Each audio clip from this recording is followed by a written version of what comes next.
आइए आज हम लोग देखते हैं लघुत्तरी क्वेश्चन, हिंदी के राजन सीरीज के लघुत्तरी क्वेश्चन डीएलएड फर्स्ट सेमेस्टर में। इसमें पहला क्वेश्चन है, स्वर किसे कहते हैं। तो स्वर किसे कहते हैं, तो स्वर देखिए आप लोग किसे कहते हैं, वे अक्षर जिनके उच्चारण में ध्वनि फेफड़ों से निकलकर कंठ से होती हुई मुख के उच्चारण स्थान को स्पर्श किए बिना मुख द्वार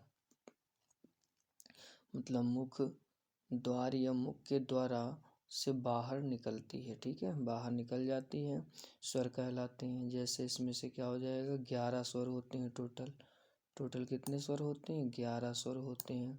और इसमें कौन कौन से होते हैं, तो आ, छोटा बड़ा, छोटी बड़ी, छोटा ओ बड़ा ओ, री, ए ओ औ, ये सारे तुम्हारे क्या आते हैं, स्वर होते हैं।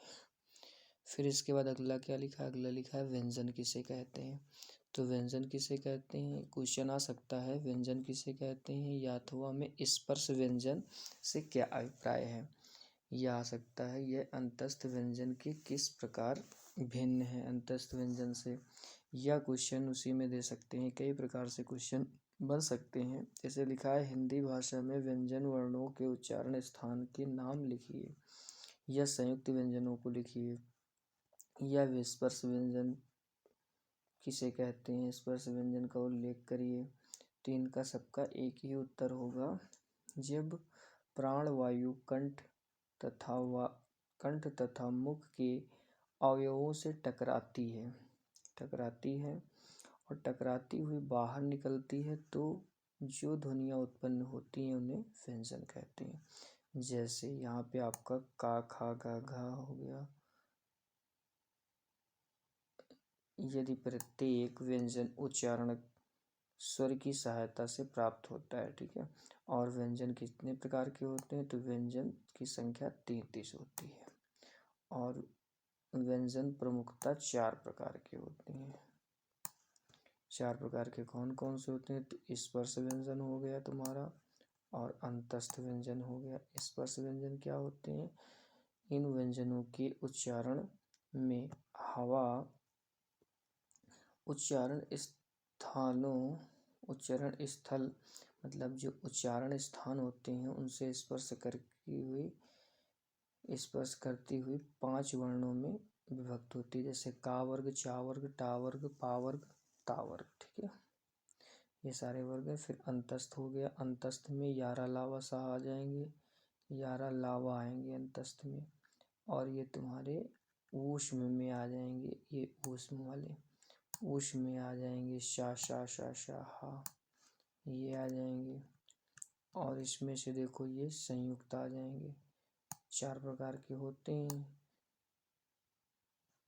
संयुक्त आ जाएंगे। संयुक्त में क्या हो जाएगा, 2 अथवा 2 से अधिक वर्णों से मिल करके बने अक्षर संयुक्त होते हैं। जैसे का और सा से शत्रज्ञ बनता है, और ता और रा से त्रा बनता है, और जा और सा से ज्ञा बनता है, ज्या और इया से शा और रा से श्रा बनता है। फिर अगला क्वेश्चन आपका, हिंदी की वर्तनी संबंधी अशुद्धियाँ बताइए। तो वर्तनी संबंधी अशुद्धियाँ कौन सी होती हैं, हिंदी की भाषा वर्तनी अशुद्धियाँ एवं निवारण। उत्तर में क्या हो जाएगा, शुद्ध लेखन का अभिप्राय, जो लेखन संबंधी अशुद्धियाँ न करने से इसके लिए 3 बातें व विचार करना आवश्यक है। कौन कौन सी होती हैं, नंबर 1, इसमें देखो कौन कौन सी होती हैं, अशुद्धियों के प्रकार। तो अशुद्धियों के प्रकार कौन कौन से हो जाएंगे, वर्तनी संबंधी अशुद्धियाँ कई प्रकार की हो सकती हैं, उसमें से कुछ प्रकार हैं। जैसे क्या लिखा है, पूर्ण वर्ण संबंधी अशुद्धियाँ। अब इसमें क्या लिखा है, बहुत से बालक कुछ वर्णों के उच्चारण भेद को ठीक तरह से नहीं समझते, और वह प्रायः एक अक्षर के स्थान पर उसी से मिलता जुलता दूसरा वर्ण लिख देते हैं। यह उचित नहीं, क्योंकि कभी कभी तो एक वर्ण के परिवर्तित हो जाने से पूरे शब्द का ही अर्थ परिवर्तित हो जाता है। जैसे शर और सर, शर और सर, यहाँ पे षटकारी वाला शाह है और यहाँ पे सर्वथा वाला शाह है, तो इसमें लिखा एक दूसरे से सर्वथा भिन्न है। फिर इसके बाद जैसे बा और वाह अशुद्ध, ढा और ढा ये अशुद्धियाँ करते हैं बच्चे, ढा और ढा, शा और शाह ये अशुद्धियाँ हैं। फिर चौथा क्वेश्चन लिखा है ध्वनि क्या है, तो ध्वनि क्या है ये देखो यहाँ पे प्रोडोनियल जोन्स के अनुसार ध्वनि क्या होती है, तो उन्होंने अपने अनुसार ध्वनि क्या होती है बताया है। फिर लिखा है ध्वनि विज्ञान को समझाइए, ध्वनि विज्ञान को समझाने के लिए ध्वनि विज्ञान का अर्थ देखिए क्या है। ध्वनि विज्ञान मानवीय वाग्य यंत्र से विस्तृत भाषाई ध्वनियों का विश्लेषण एवं वर्णन करता है। ध्वनि की अपनी एक प्रक्रिया है। भाषाई ध्वनियाँ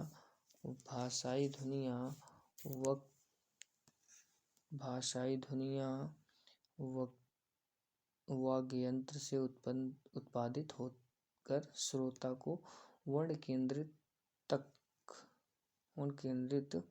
तक जाती है। फिर अगला क्वेश्चन है हिंदी भाषा की प्रचलित ध्वनियाँ कौन कौन सी हैं, तो कितनी प्रचलित ध्वनियाँ देखो, इसमें क्या लिखा है स्वर 11 होते हैं, अयोग वा कितने होते हैं 2 होते हैं, व्यंजन कितने होते हैं 33 होते हैं, संयुक्त व्यंजन कितने होते हैं 4 होते हैं, द्विग व्यंजन कितने होते हैं 2 होते हैं। तो स्वर आपके ये हैं स्वर कितने ये हैं, ये अयोग वा, ये व्यंजन में का वर्ग चा वर्ग टा वर्ग ता वर्ग पा वर्ग फा वर्ग। फिर संयुक्त व्यंजन में ये है संयुक्त व्यंजन 4 हो गए, द्वित्व व्यंजन 4 हो गए। फिर उच्चारण स्थान की दृष्टि से व्यंजन के भेद बताइए, तो व्यंजन के भेद ये हैं उच्चारण स्थान की दृष्टि से, ये व्यंजन के भेद हो गए, ये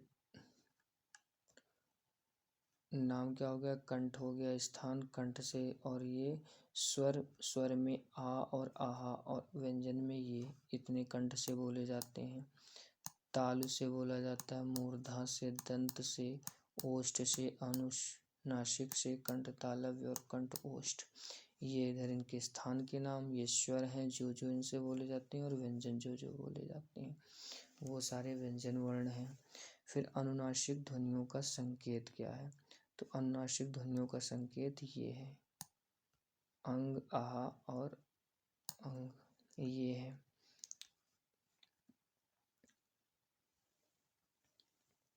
स्वर मुख्यतः कितने प्रकार के होते हैं, तो स्वर मुख्यतः कितने प्रकार के होते हैं, तो स्वर मुख्यतः आपके 3 प्रकार के होते हैं।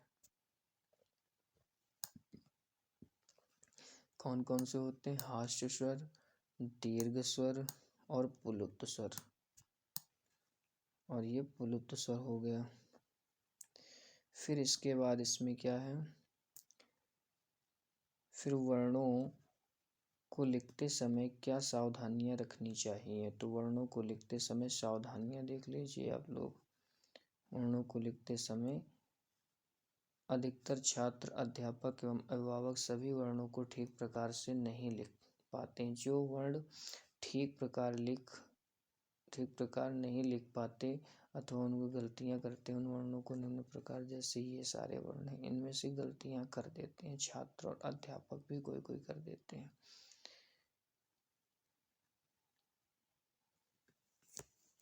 इतना पढ़ लीजिए, हिंदी में इतने बहुत है, इतने में से 22 से 23 नंबर आपके कहीं नहीं गए, सिर्फ आप इतना ही ध्यान से पढ़ लीजिए 1 से 2 बार। फिर क्या लिखा, उच्चारण स्थान के आधार पर व्यंजन का वर्गीकरण कीजिए, तो व्यंजन का वर्गीकरण क्या है, अघोष और सघोष 2 प्रकार के होते हैं उच्चारण के स्थान पर। तो आपका इसमें से अघोष में क्या हो जाएगा, ये अघोष में है, तो अघोष होता है, अघोष व्यंजन वे व्यंजन होते हैं जिनमें से उच्चारण के स्थान पर ये लिखा है, जहाँ व्यंजन का इसमें अघोष में देखो, अघोष में है, अघोष व्यंजन वे व्यंजन होते हैं जिनके व्यंजन का उच्चारण उस समय तक प्राप्त नहीं होता है, ठीक है। और इसमें पूर्ण घोष व अपूर्ण घोष, जैसे छोटा, बड़ा, छोटी, बड़ी, ये सारे वर्ण हैं जो सघोष में आते हैं। इसके बाद दूसरा दंतोष्ठ। दंतोष्ठ में पा और फा और बा, भा, मा। फिर दंतोष्ठ, इसका प्रयोग में ऊंट होता है, ऊंट के प्रयोग से। फिर दंत, जिन वर्णों के उच्चारण में जीभ और दांतों, जीवा लिखा है, जीवा को दांतों पर लगाना होता है, उन्हें दंत कहते हैं। ता, इसमें आते हैं कौन कौन से, ता वर्ग और ला और शा। और ये कंठ में आ गए, कंठ में ये आ गए, ताल में ये आ गए, और मूर्धा में री, टा वर्ग और रा और शा। और जीवा मूली में आ गए का और खा। इसके बाद हम लोग चलते हैं विपरीतार्थक या विलोम शब्द किन्हें कहते हैं। तो ये सारे विलोम शब्द हैं। कायर का वीर, अमृत का विष, रात का दिन, घृणा का प्रेम, आदि का अंत, रक्षक का भक्षक, जय का पराजय, इसी तरह के अपना का पराया, राजा का रंग, चतुर का मूर्ख, आलसी, ऊंच का नीच, हर्ष का शोक। फिर शब्द का महत्व, शब्द का महत्व एवं शब्दों का वर्गीकरण कीजिए। शब्द का महत्व, शब्द भाषाई है। अर्थ के आधार पर शब्द के भेद, अर्थ के आधार पर शब्द के भेद, अर्थ के आधार पर शब्द के भेद कितने होते हैं? तो 5 प्रकार के भेद होते हैं। अर्थ के आधार पर शब्द कितने होते हैं? 5 प्रकार के भेद होते हैं। कौन कौन से होते हैं? तो एकार्थी, अनेकार्थी, समरूप, विभिन्नार्थक, विपरार्थक, विरार्थक और पर्यायवाची। फिर इसका पर्यायवाची शब्द किसे कहते हैं? तो पर्यायवाची शब्द ये है, पर्यायवाची असुर का, अमृत का, आकाश का, अश्व का, आनंद का, इच्छा, ईश्वर, गंगा, सिंह, विपराध बोधक चिन्ह, अग्नि, अमृत, गंगा, गुरु, समानार्थी शब्द इनके। अवतरण व उद्धरण के उदाहरण, तो अवतरण और उद्धरण के उदाहरण ये हो गए।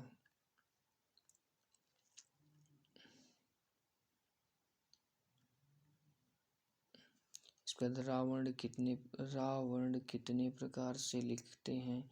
उदाहरण सहित स्पष्ट कीजिए। तो रावण ये है, रावण कितने प्रकार से लिखते हैं? तो 2 प्रकार से लिखते हैं। कौन कौन से लिखते हैं? ये पहला हो गया, ये दूसरा हो गया। फिर लिखने के शिक्षण के उद्देश्य बताइए। तो लिखने में शिक्षण के उद्देश्य ये हो गए, लिखने में शिक्षण के उद्देश्य हो गए। सिर्फ एक बार इसको पढ़ लीजिए कहानी की तरीके, तो आप लोग एग्जाम पेपर में आराम से लिख लेंगे। पेपर में रेखा विधि से तात्पर्य क्या है? सिर्फ इनको सबको पढ़ लीजिए एक बार बस, तो आपके दिमाग में चीज़ें बनी रहेंगी और आप आराम से कर लेंगे। मांटेसरी विधि को समझाइए। तो मांटेसरी विधि देख लीजिए, ये विधियाँ बहुत, मांटेसरी, फ्रॉवेल, किंडरगार्टन, ये सारी विधियाँ बहुत ही इम्पोर्टेंट विधियाँ हैं। ये पेस्टोलॉजी विधि है, देखो सारी विधियाँ इम्पोर्टेंट हैं, पढ़ लीजिए, इनमें से कोई एक आ जाएगी। मनोवैज्ञानिक विधि, सारी विधियाँ इम्पोर्टेंट हैं, कोई ना कोई एक आ जाएगी। फिर लिखने में बैठने का ढंग तथा कागज़ से दूरी क्या होनी चाहिए? कागज़ से और आँख के बीच की दूरी और बैठने का ढंग, लिखने का ढंग, ये सारी चीज़ें आपको पता होंगी, तब आप बच्चों को बता पाएंगे। फिर वर्तनी की अशुद्धियाँ सुधारने के उपाय। कैसे वर्तनी की अशुद्धियाँ सुधारने के उपाय हो सकते हैं, ये सारी चीज़ें हैं। छात्रों से शुद्ध उच्चारण करें, अशुद्ध उच्चारण करें तो उनको बताएं कि शुद्ध क्या होगा। कक्षा में शिक्षक द्वारा शुद्ध उच्चारण सुलेख लिखवाएं। अशुद्ध शब्दों को अनेक बार लिखवा कर अभ्यास करवाएं। श्याम पट पर लिखकर सुधार करना। श्रुतलेख, ये सारी चीज़ें हैं। वाचन की प्रकृति स्पष्ट कीजिए। ये वाचन की प्रकृति है। ये कलम पकड़ने की विधि क्या होनी चाहिए, कैसे कलम पकड़ानी चाहिए बच्चों को। फिर लिखने की सामग्री का महत्व बताइए बच्चों को। फिर इसके बाद वर्तनी की अशुद्धियाँ करने के कारण बताइए। तो वर्तनी की अशुद्धियाँ करने के कारण क्या क्या हो सकते हैं, ये सारी चीज़ें हैं। वर्तनी की अशुद्धियों के कारण ये बताइए।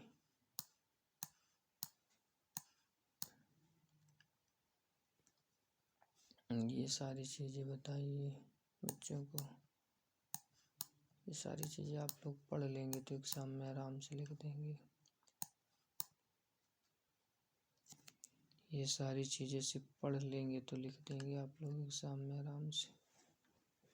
फिर लिखा है आरक्षित लिपि से आप क्या समझते हैं। तो आरक्षित लिपि से आप क्या समझते हैं, इनको भी लिख लीजिए।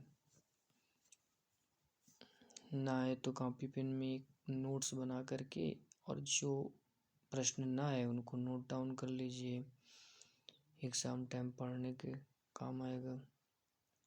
बाकी सारी चीज़ें आप लोग सिर्फ 1 से 2 बार पढ़ लेंगे तो आ जाएंगी, नोट करने की ज़रूरत ही नहीं है। हिंदी है,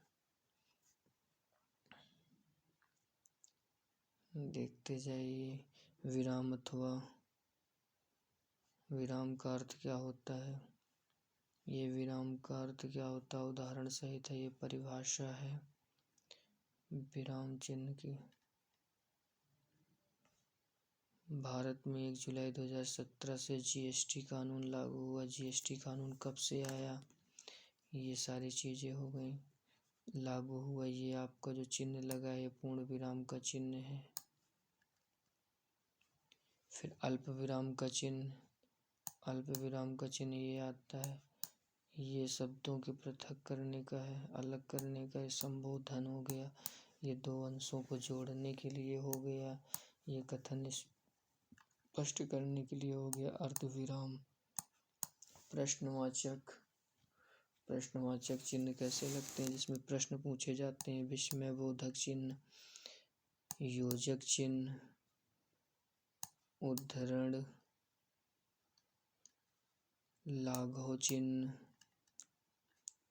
फिर क्वेश्चन, लेखन कला को कुशल बनाने में सुलेख के महत्वपूर्ण प्रकाश डालिए। सुलेख, लेखन कौशल जो होता है उसको कुशल बनाने के लिए सुलेख लिखवाया जाता है।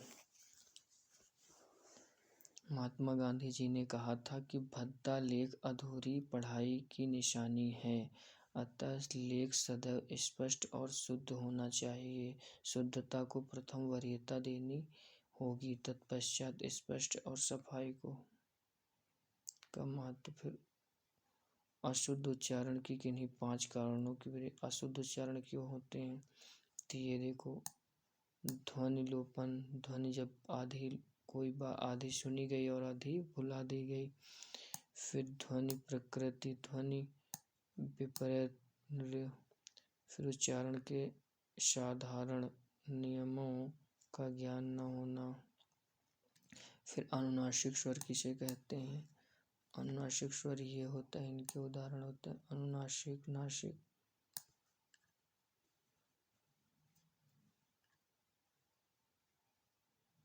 ये सब हो गया, तो इसमें सारे क्वेश्चन हैं।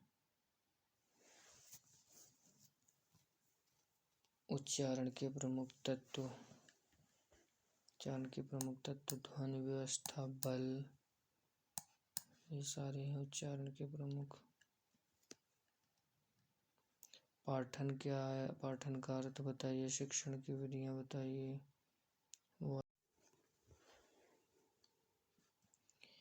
इसके बाद ये सारे क्वेश्चन हैं। फिर वाचन के प्रकार, वाचन के कौन कौन से प्रकार होते हैं, तो शाश्वर वाचन होता है, मौन वाचन होता है, दोही वाचन होते हैं। ये सारे प्रकार, इनको पढ़ लीजिए एक बार अच्छे से। एक बार पढ़ लेंगे आप लोग तो एग्ज़ाम में आराम से कर लेंगे पेपर में। शास्त्र वाचन की विशेषताएं, तो ये देखो सारी विशेषताएं। ध्वनियों का ज्ञान होना चाहिए, उच्चारण की शुद्धता होना चाहिए, विराम चिन्ह, स्पष्टता, उपर्युक्त बालाघात होना चाहिए, उपर्युक्त बालाघात, प्रवाह होना चाहिए, अर्थ की प्रतीति होनी चाहिए, स्वर का रसात्मकता होनी चाहिए, वाचन की मुद्रा होनी चाहिए, वाचन करने की रुचि होनी चाहिए। फिर देवनागरी लिपि की विशेषता क्या है, तो Devanagari most important question, very very most important.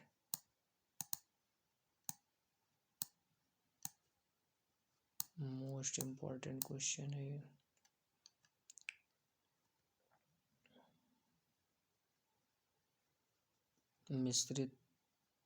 मिश्रित वाक्य क्या होते हैं, कोष्ठक को उदाहरण सहित समझाइए। फिर इसके बाद हंस पद किसे कहते हैं, हंस पद कहाँ लगाते हैं, ये देखो जैसे यहाँ पे हंस पद लगा है, कोई शब्द बीच में छूट जाता है तो हंस पद से दर्शाया जाता है।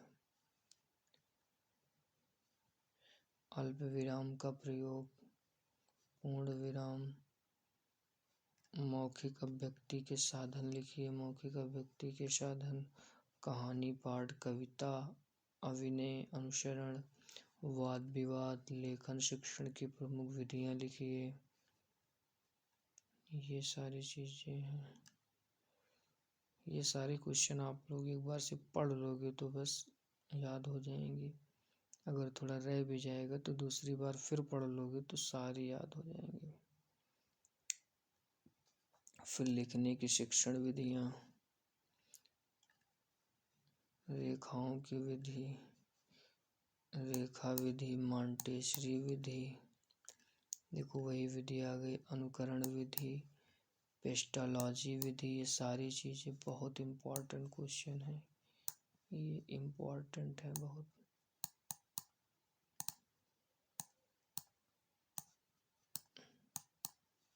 बहुत इम्पोर्टेंट, मनोवैज्ञानिक विधि, ये सारे क्वेश्चन मोस्ट इम्पोर्टेंट है। छात्रों के अशुद्ध उच्चारण सुधार हेतु ध्यान देने वाले बिंदुओं को,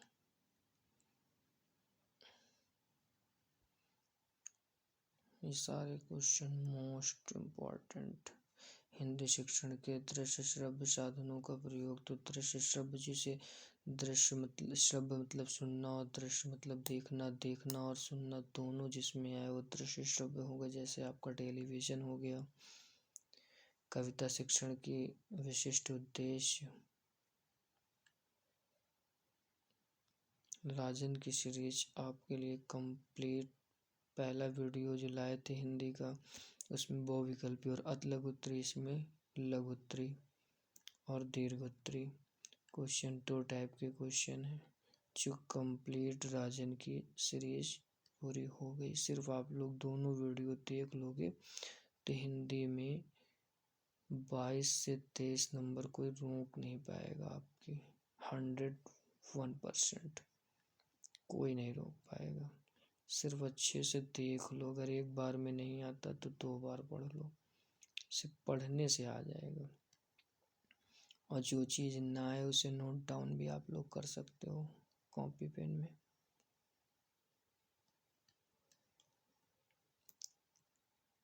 और इस चैनल को सब्सक्राइब करिए, लाइक करिए और दूसरों को भी लाइक और सब्सक्राइब करवाइए, क्योंकि आने वाले समय में और बेहतर अच्छे से अच्छा वीडियो आप लोगों को दिया जाएगा। धन्यवाद।